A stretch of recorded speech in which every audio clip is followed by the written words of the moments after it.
First of all, we should suppress this extra brightness of the sky texture. So press Shift S and choose Cursor to World Origin. Then press Shift A in the Mesh Add a Plane.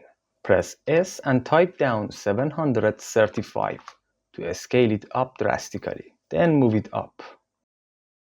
If you want to be a little more precise, you can set the Z location on 237. Then rotate it on the X-axis a little bit like so. Good result, but we are going to make it better. With it selected, head over to the Object panel, scroll down and open the Ray Visibility tab and disable Camera. It means it won't be visible in the camera view and in the final render, but we will have its effect. And for the icing on the cake, disable Diffuse and Glossy. Much better result. But we still can see that in the solid view. So open the viewport display and set the display as to wire. Now this is really fine. So here is something that is again dedicated to the lighting. Go to the render panel, scroll all the way down, open color management. The view transform is set on AGX. Well, in most cases for an outside scene, a view transform of Filmic will work the best. We can of course play around with the look. We can set it on medium high contrast or even high contrast. But I guess none is the best option for us, since later we are going to add a really sick fog, and that highly affects our lighting system. We will have enough contrast when we add the fog. Then we have the exposure and gamma. Let's increase the exposure to 1.67. Then to suffice that, kill the gamma a little bit. Set it on 0.67. I believe now this is much better. Then enable curves. By the help of this curve, we can adjust the contrast. Let's make a simple S-curve, a really subtle S-curve. Something like that looks nice. So here is the before and here is the after. More contrast. So done. Now we go on with making materials for the railing parts. So in the outliner, right click on the railing collection and choose Select Object. Then press the forward slash key to isolate them. Then switch the right window into Shader Editor. We start with the line. So select it, then make a new material for it and rename it to line. Press Shift A and add a bevel node. Plug it into the base color. Set the samples on 2 and radius on 0.03. Then add a geometry node. To combine these two together, add a vector mass. Drop it on the connection and then switch it into dot product. It works better this way. Plug the normal on the geometry into the second vector input. Then plug the vector mass into the base color. So as you can see, we have made a mask around the edges. Now to add some colors, add a color ramp. For the white slider, enter this hex code EBDCD8FF. And for the black slider, 3A1702FF. There you have it. And it is working the opposite. So add an invert color node and drop it before the color ramp. Let's add bump. So add a noise texture and a bump node. Plug factor into height and then make sure to set all the values on 1. Then plug the normal into normal. Select the noise texture, press Ctrl T to use the node wrangler. And instead of generated, pick object. Set the detail on 10.5 and roughness all the way to 1. Now to get the effect, add a color ramp and drop it after the noise texture. Then plug the first color ramp into the roughness. Again, it is working the opposite, so add an invert color. After that, add a mix color. And plug the second color ramp into the B input. Here we should disable normalize to really see the effect. And now you have it. But if we take a closer look, we can see the bump is generated outward. We need to have it inward. To do that, on the bump node, enable invert. And there it goes. Next up, let's get to the pin. For the pin, we are going to use the same line material. So open the existing material drop-down menu and choose the line material. Then click on this number 2 to make it a unique and new material, so that if we make any changes to it, it won't affect the main one. Rename it to pin. To add some variations on this color ramp, select the left slider, turn it into absolute black. Now select the fully and give it the pin material. Make it a unique material and rename it to fully. For the left slider, set the value on 0.1. Just a little bit of variations. And it is looking pretty cool. Now we get to the railing itself. So select it and then make a new material for it. Rename it to railing. And as you can already guess, we are going to use a wooden PBR texture for it. The link to download it will be in the description. After downloading and extracting, you will have all these maps. We need the AO, diffuse, normal, and the roughness maps. So drag and drop them into the shader editor. Let's pick these two, press R180, and also these two. The diffuse map is the same as the base color, so its color space property should be set on sRGB. And for the rest of the maps, switch the color space into non-color. Plug the diffuse map into the base color, roughness into roughness, and to get a better result, add an invert color node. Drop it on the connection. Then add a normal map node and make the connection like so. The AO map, which is the ambient occlusion, should be mixed with the base color. So add a mix color node and drop it after the base color, which is the diffuse map. Switch it into multiply and then plug the AO into the B input. Set the factor on 1 to use the entire effect of the ambient occlusion. Now we should UV unwrap the railing, but before that, we should apply the mirror modifier. Otherwise, the left and the right side will look the same. So first, let's isolate the railing. Make sure it is selected and then press Shift H, which will hide everything else. Then head over to the modifiers panel and apply the mirror modifier. Go into edit mode, press A to select everything, then press U, unwrap angle based. Well, not that much of a good result. It looks pretty weird. We should cut the texture on the necessary edges. So make sure everything is selected, then press U and choose Mark Seam. Then again press U and unwrap angle base. Obviously a better result now, but to make it better, we should take the seam away from some of the edges. So go into edit mode, select the edge selection tool, hold down the Alt key, click on this edge to make a loop select, which means these 4 edges are selected now. Then select these edges on the left and the right side of the railing, and also over here.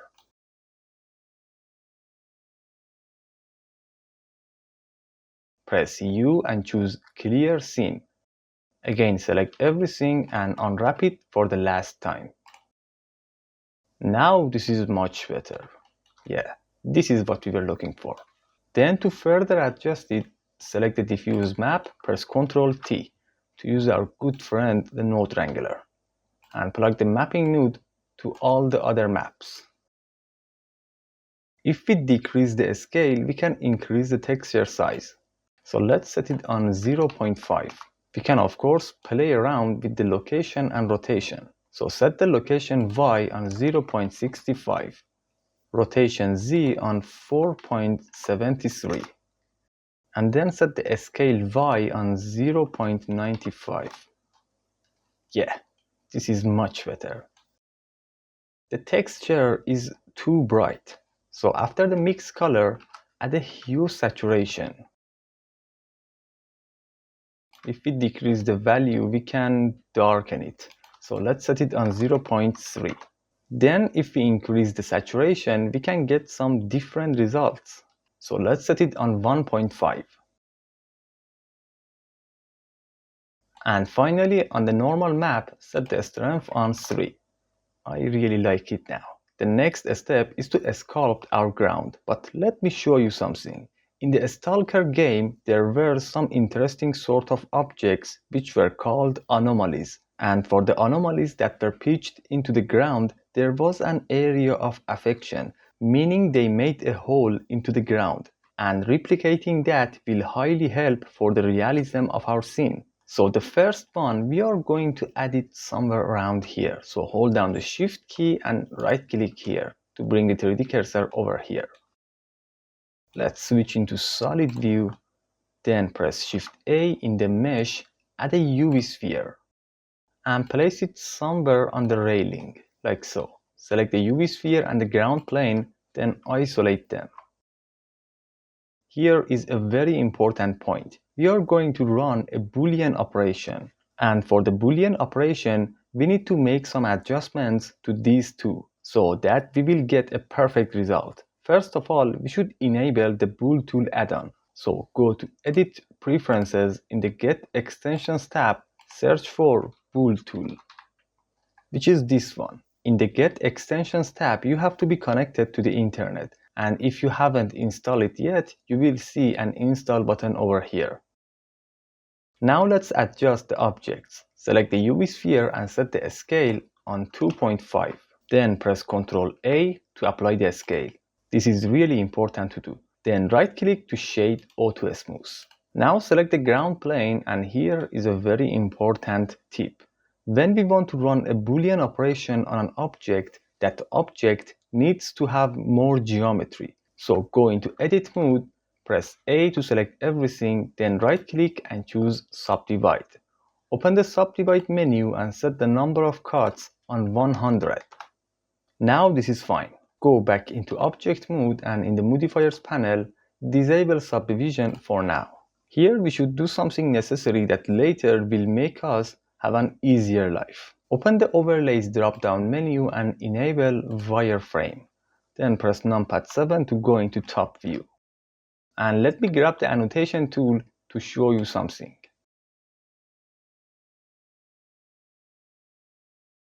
Take a look at this area.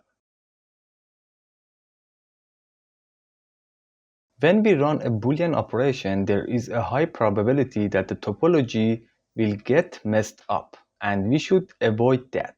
So select the UV sphere and try to place it in the middle, something like this. And later you will understand why I keep mentioning to do that. So disable wireframe. Then in the object panel, make sure to set the Z location on 0 for both of them, or they should have a similar Z location. Of course, in our case, we need to do that. Select the UV sphere, shift select the ground plane to make it the active object. Then to run a Boolean operation, press Shift Ctrl B. Here we have Auto Boolean and Brush Boolean. Brush Boolean is procedural, and we are going to use that. And from here, pick Union. And there you have it. Now these two objects have turned into one single object since we have used the union. And if we go inside, we can see that the faces in the middle have been removed. Since we have used the brush boolean, we can still select the boolean object and adjust it, as you can see, but we don't need to. Now we should apply the boolean. So select the ground plane and go to the modifiers panel. Here you can see the boolean modifier. Simply apply the modifier. This was brush boolean. Auto boolean automatically applies it. Now we can select the boolean object and delete it. So go into edit mode, vertex selection tool. Select this vertex on top. Then hold down the control key, click on the plus icon to increase the selection like so. Press X to delete faces. Now we should adjust this mesh. And just to be sure if our mesh is perfect or not, we can give it a shot to see if we can make a loop select. And as you can see, we cannot do that. First of all, press A to select everything. Then press M and choose Merge by Distance. We have removed 8 vertices. Now we should identify the rogue vertices like this. And if you have followed my steps, there will be 6 of them. So try to select all of them. If we give it a shot, yeah, There are 6 of them. Press X and choose Dissolve Vertices to get rid of them. So now here I want to teach you something really interesting and important that can always come in handy for you. Take a look at these faces. We have 1, 2, 3, 4, 5 vertices over here. Then 1, 2, 3 over here. 1, 2, 3, 4 over here.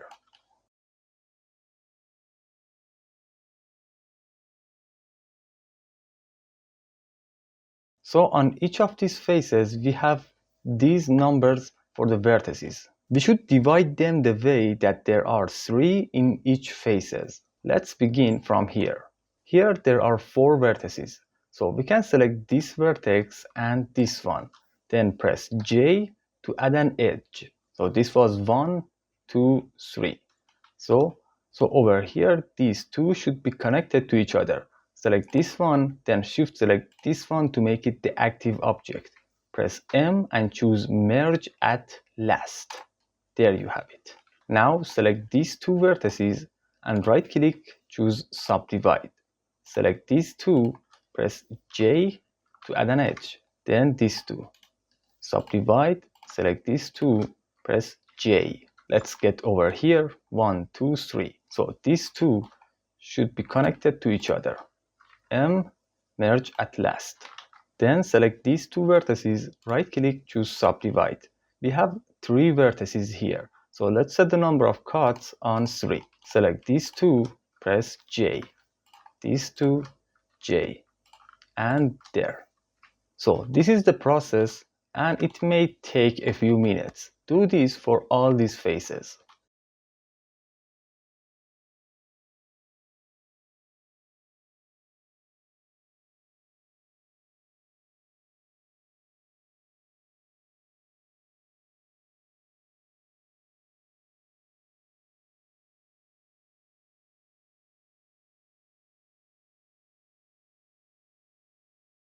So this is the final result after this process.